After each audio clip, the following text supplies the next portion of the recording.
let's discuss the argument from design, also called the teleological argument. This is a very common argument for the existence of a creator God. What exactly is the argument from design? It usually goes something like this.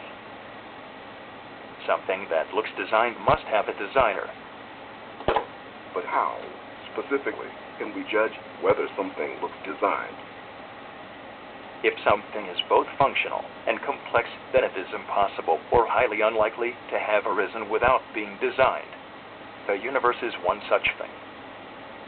And who designed it? God designed it. But if God is responsible for designing this complexity, then God must be at least as complex, probably even more complex than the design. So God looks designed too. Who designed God? God made God. Or God just exists and doesn't need a designer.